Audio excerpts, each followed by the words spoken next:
Hey everybody, welcome back to the Horror Academic, and today's movie I'm going to talk about, we watched last night, is Boogeyman. Excuse me. Now, I'll admit, I rewatched the end this morning because I wanted to make sure I got everything, and like I mentioned yesterday, I have a tendency to fall asleep if it gets late when we're watching movies, so that's my own problem. But I deal with it, I rewatch in the morning, and I get caught up. But, this movie, we picked this up because I had wanted to see it in the theater, but we missed it. It was one of the first films that Sam Raimi and Rob Tappert produced, and that wasn't their film, so that was a kind of like a new branch for them. So it was kind of really early in them starting this trend for Ghost House Pictures. That's what it was. Ghost House is Raimi's label. So it's directed by Stephen Kay. And stars, let's see, it was, right, Barry Watson and Emily Deschanel. So Barry Watson, looked him up, mostly I think he started in soap operas, did some TV stuff. I think he's like a Hallmark guy now. I think the biggest thing I saw in there was like Seventh Heaven or something like that. So he's a TV guy. And Emily Deschanel, she's the chick from Bones, the series that went on for a long time. So that's cool. So this is kind of early in her career as well. Lucy Lawless has a small part as his mom in some flashbacks. So that makes sense because, right, she's married to Rob Tappert by this point. It's always cool to see Lucy Lawless. I'm trying to see the year. Okay, 2005. Right, so this came out 2005. We missed it in theaters, and I was really curious. So we saw it someplace on the cheap, I guess, because it says previously viewed, and we picked it up. And it sat on my shelf like most things I buy because my eyes are bigger than my... I don't know, how's that work? Because food would be eyes are bigger than your stomach, but with movies, is it eyes are bigger than your eyes? That makes no sense. Okay, anyway. The movie. So, right, the movie is about a kid in the very beginning of the movie who sees something horrific happen, and it's a boogeyman kind of thing. It's something hiding in his closet that does something awful. And, as he is growing up, apparently he's told that, it was just a dream or a nightmare that he had, or a rationalization he had as a child for a traumatic event he went through.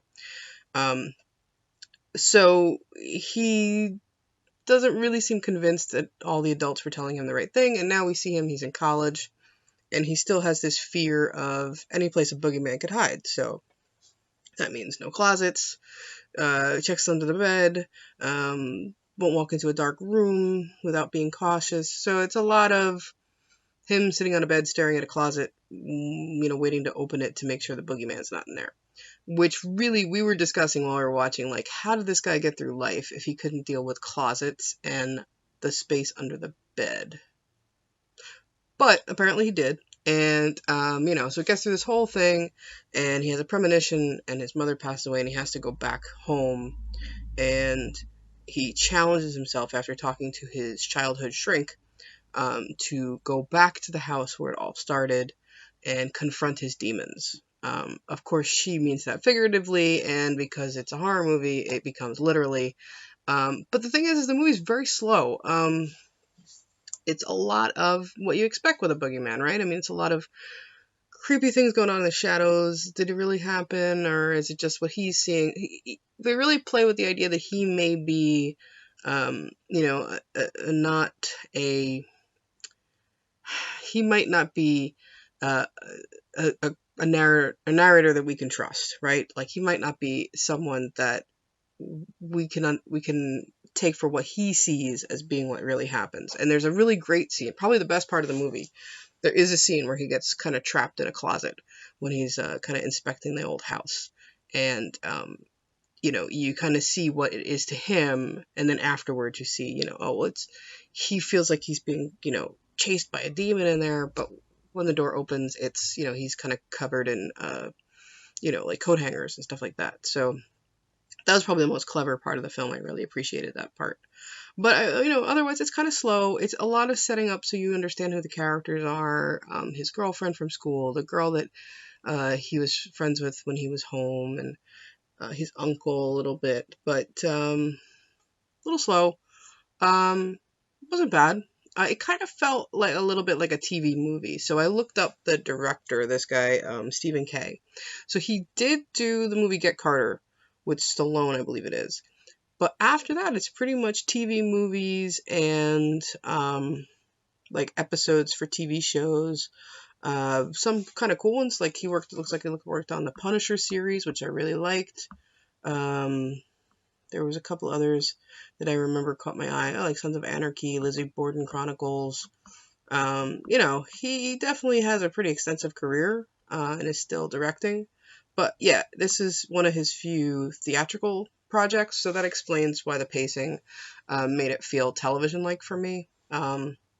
There's also a lot of instances where I felt the director and cinematographer were definitely trying to play to the fact that this was a Raimi production, and there were lots of kind of those, deadite cam stuff, like the whoosh, or like very canted angles and kind of extreme shots like that you would expect from Raimi.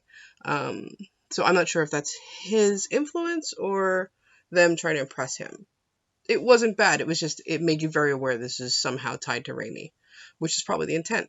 And then there was also, unfortunately, this is just like the one I reviewed yesterday. This is early 2000s, so you're dealing with early 2000s CG, which is just okay. It kind of reminded me of the movie, which also came out around the same period, about the Tooth Fairy, Darkness Falls. Like those quality CG. It's not awful, but we're kind of spoiled now by how much better monsters can look. As for the monster, this is another film that it waits till the very end for you to see him confront the Boogeyman, and it's literally like the last 15 minutes when all the action kind of catches up, which is fine. I maybe would have spread it out a little bit more, like a little bit more hints, like that one closet scene I said, more things like that to physically get you to that place of right, this is a horror movie, but they're good with the creepy vibe. It's definitely like borders on that kind of haunted house kind of setting, since so much of the movie takes place in this old house that had been abandoned because apparently his mother had been living in a hospital for the past couple of years, or some sort of assisted living service. So his uncle was kind of tearing down the house and putting it back together from the inside, so there's lots of stripped walls and hanging plastic, stuff like that, which adds to the atmosphere as well.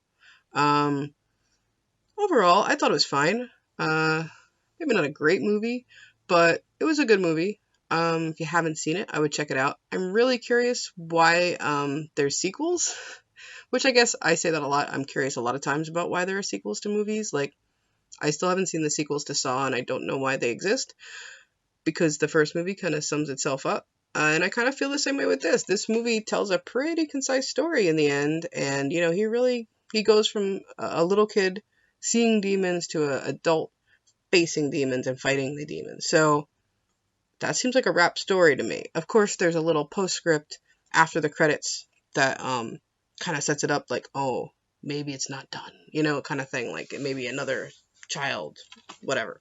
So, okay, maybe. But, right, so this is, oh, I'm sorry, it does say from the producers of The Grudge, so this is after they produced The Grudge. I thought it was before, but I guess it's after The Grudge came out. So yeah, if you're a Raimi Tappert collector like I am, and you collect all the things that they work on, yeah, this isn't a bad little movie. I liked it. It was pretty good. So sure, not too bad. And I will see you guys tomorrow for another review. Bye.